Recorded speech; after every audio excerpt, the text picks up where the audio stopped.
Thank you so much. And thank you for letting me be here to talk for also Professor Aurora Bird and Professor Greg Crowther, who are fantastic people to work with. Just a quick show of hands. How many people have had a kitchen accident at some point in their life? Okay, a couple. Sorry about that. How many people have climbed a mountain? Cool. A couple, yeah. How many people have professionally used a micropipette? A few, yeah, good numbers, and which makes sense. This is a science-y group. How many people have ever taken an ecological sample? Good, yeah, again, we're like getting towards half the people. These are things that scientists do. How many people in this room have ever taken an exam? Oh, so you're saying it's a common experience that means a lot. I care a lot about exams, and let me give you the very brief reasons why I care about exams. I used to teach 800 students at a time, huge auditorium, and this is how those discussions went. Before the quarter, I would meet with lots of students, and they would say things that were extremely optimistic. And then in the first week of class, it was even better. They didn't know how cool it was. They're excited about the videos. They're ready to get into the work. In week 2, oh man, we're starting to get to real parts of their own lives. They're starting to see themselves in this work. And by week 3, they're starting to figure it out. There's some confidence. There's some growing identity. The only thing that happens at the end of week 3 is the first exam, and the tenor totally changes. Now it's about things that we can't do. Now it's an antagonistic relationship. We did one little act for 50 minutes, and all of a sudden, I have changed 800 relationships with me. Didn't think I could screw it up that fast. At the same time, I was giving an exam, so I have kind of an education and biology side, and when I'm giving exams, these are the kinds of questions that I want to give. Big, exciting questions. I don't want to ask you a definition about the lac operon. I want to give you a new, big, complicated operon and see if you can figure it out. But these challenges, if we think about things as a fact-only world, this is a punishment.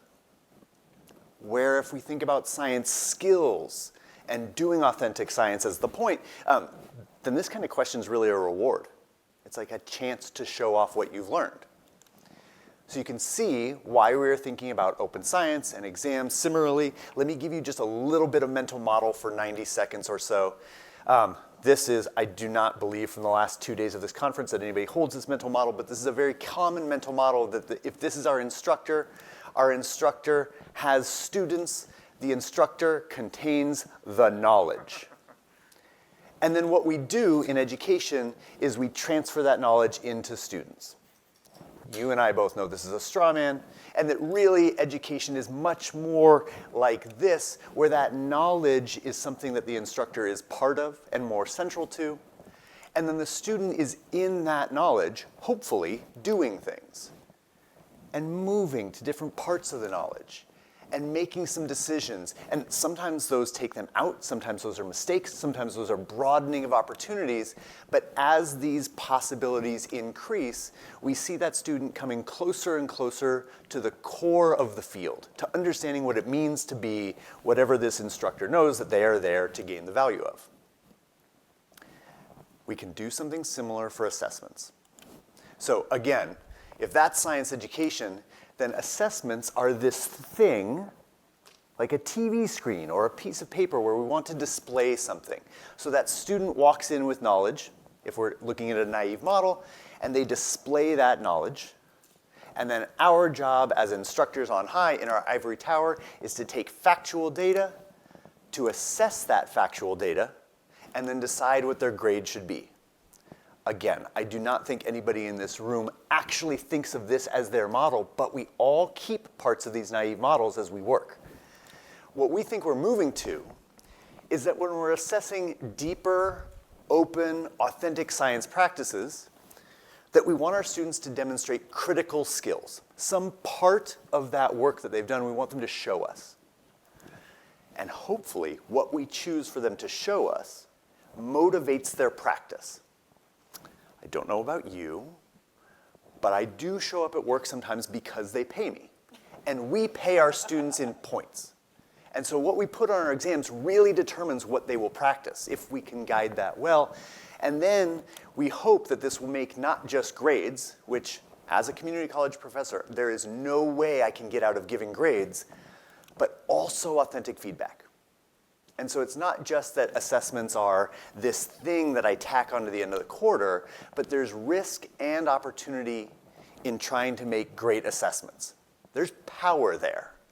And power is really central to how we think about the role that assessments play. Okay, now you know what's inside my brain. There's not much else besides kind of developing these models. So let me talk to you about some of the ways that we're trying to make this happen in practice.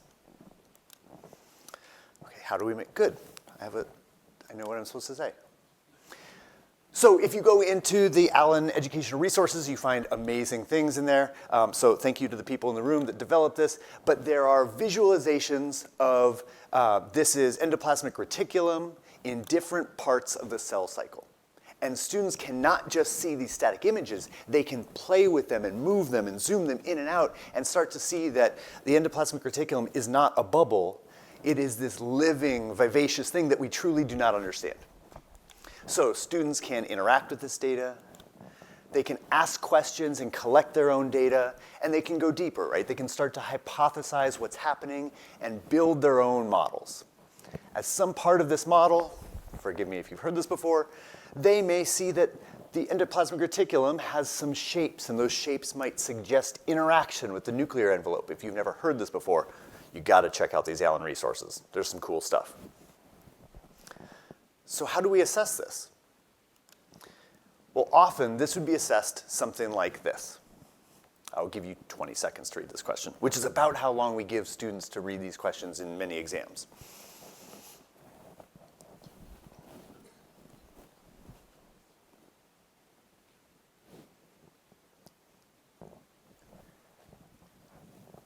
Talk to somebody.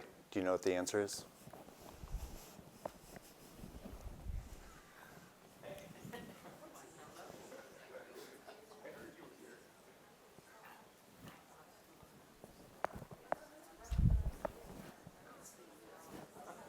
Okay, great. There, I can hear the correct answer bubbling up from many different places in this room, unsurprisingly given this room. There's nothing wrong with this question. This question does assess for things, but I'm guessing it's not the most interesting piece of this work. So let's get that out of the way. Let's assess in some different ways. We could ask a question like this.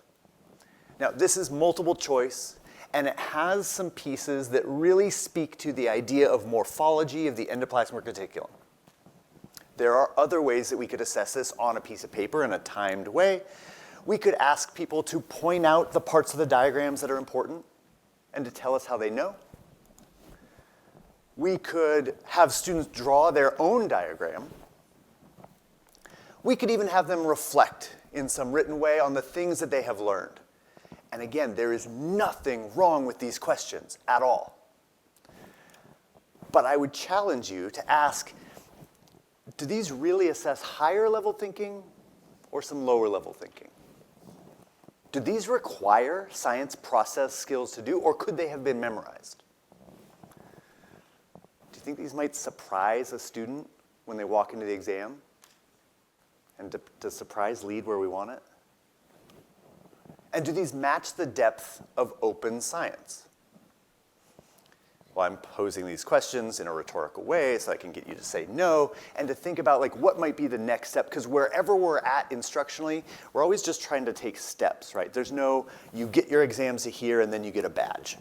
So here's a way we might go a little bit beyond this to make our exam questions a little bit more authentic and maybe more motivating to the kinds of practice we want. Here's a question. We could say, here are four, you know what, actually, when I read things in front of people, they learn slower. Read these, talk about it, read this question, talk about it with the people around you. You've got 20 seconds or so.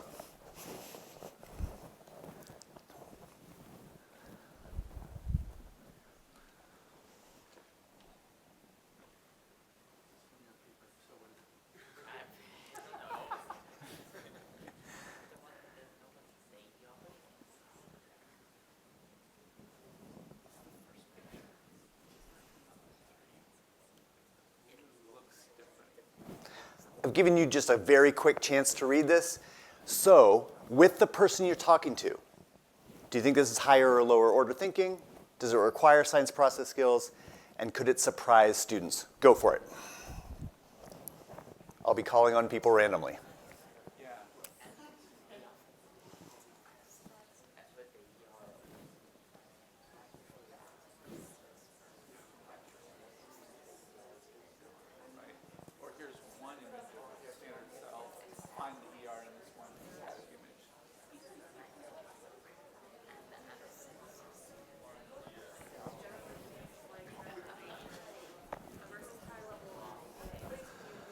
Gideon, I'm going to put you on the spot right away. For this question, do you think this question was asking about higher level kinds of thinking or lower level thinking? I think it's higher level thinking. Tell me why. Because it's not just recognition or selecting a choice or a memorized concept. It's actually asking them to interpret something they see visually and tie it to a process that you're learning biologically. Awesome. I'm going to say it in the microphone so I can take credit for it. But there's like higher level generation going on here. It's not a memorized thing, probably. Excellent. Carlos, I'll pick on you as well. Do you think this required science process skills? Or do you go look up this answer and you just have the answer?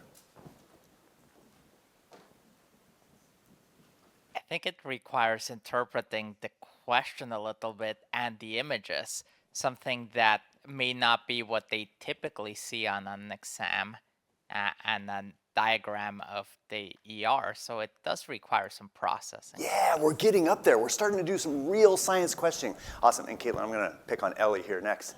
Thank you. Ellie, my plant in the audience, do you think that this question might have surprised students if they read it for the first time in an exam? Oh yeah, good question. Yes, my partner Melissa and I actually talked about that, particularly the one that asked students to like recall specifically the trend that we talked about in class. Mm-hmm. Like that, I think my students would be surprised about because we talk about a lot of trends in class. Because I have a world expert here. Which of your students would surprise be best or worst for? Oh, it would be worse. So it would be worse for the students who are particularly bad at reading my mind. So these are students who are least like me, right? So don't have a PhD, aren't teaching this class. So these tend to be students who are farthest from educational justice, students who maybe are really early in their learning career or for whom this content is quite new. In some ways, you might even say these are the students who we most need to reach, for whom this kind of exam might be the most difficult. You said that beautifully, thank you. Let me do something extremely small and try to change this kind of question. I'm going to give you this question instead. This question is similar in many ways. I'll give you a few seconds to read it, and then I want to ask you similar questions. So go ahead and read it. I'll stop talking.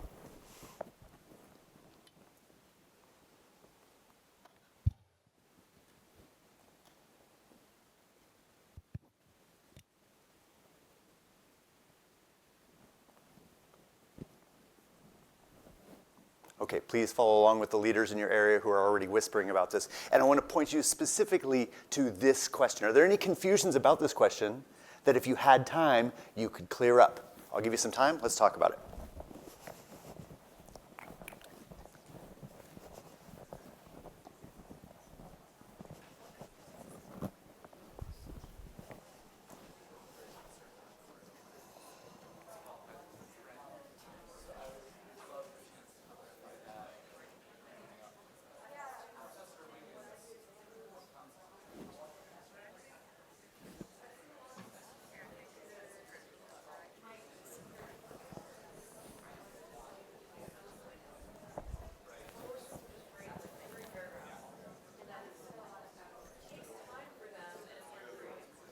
Did anybody pick out something here that if you had a week, you would want to be able to clarify with your instructor? Yeah?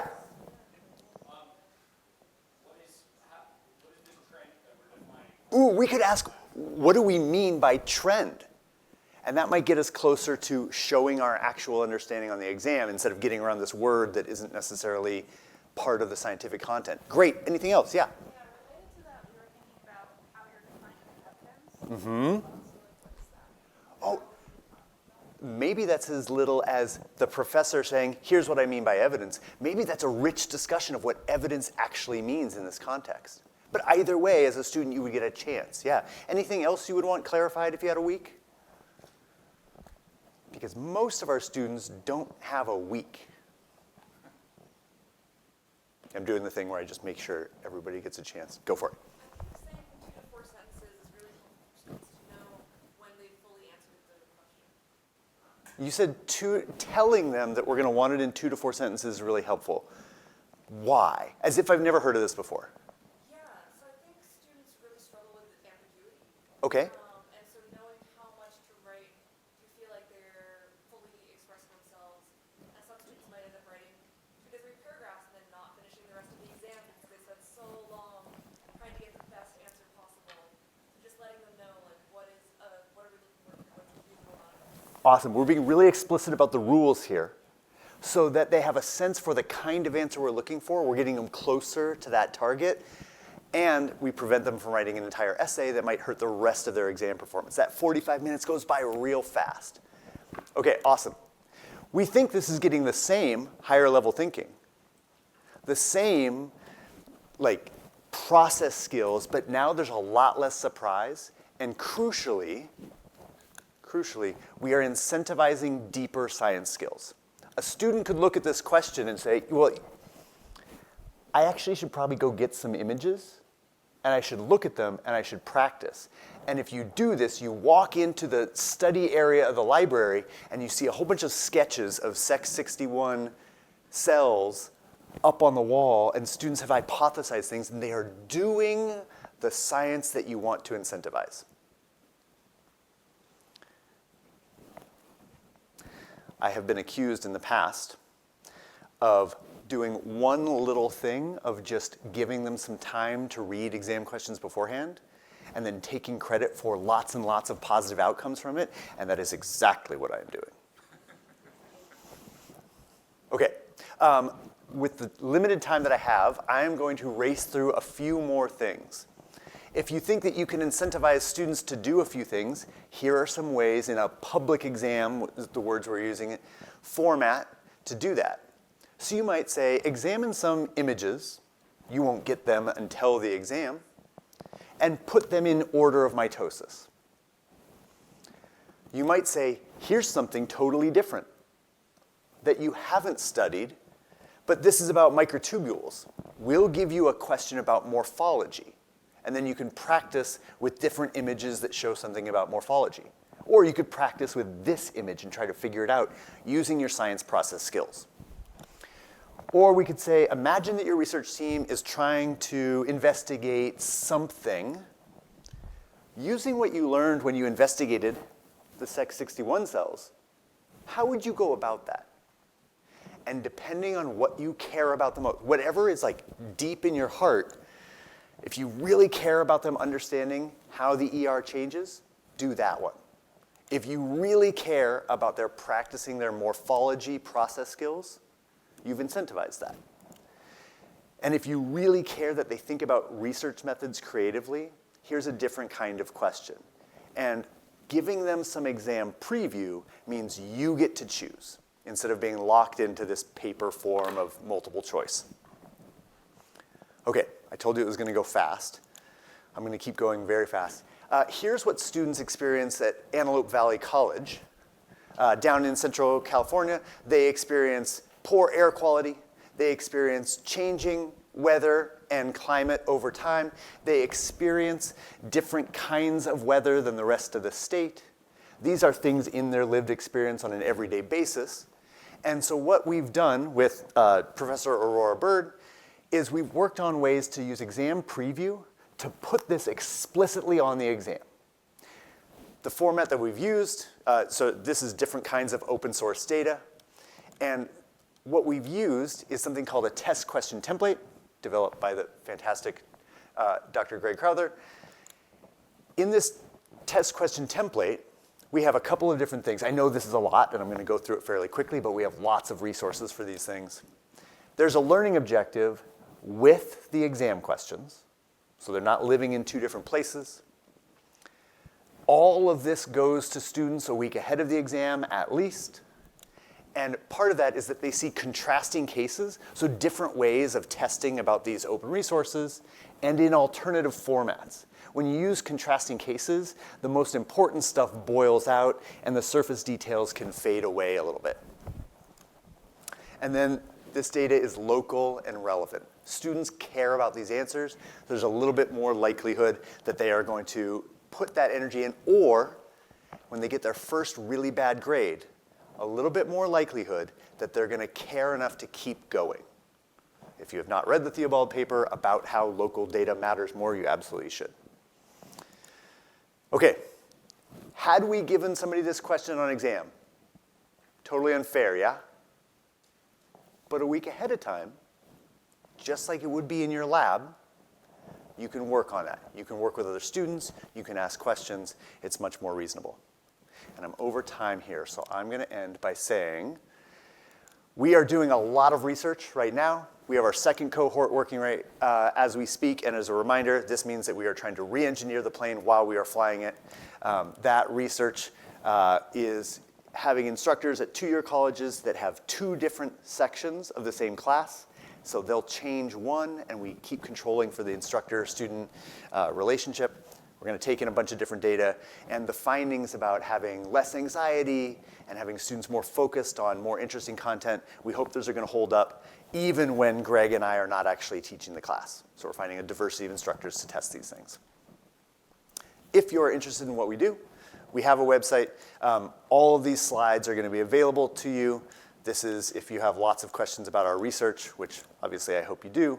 And I just want to finish by saying, we think both teaching and assessment have ways to become more open wherever an instructor is at. Those next moves are interesting and they're there.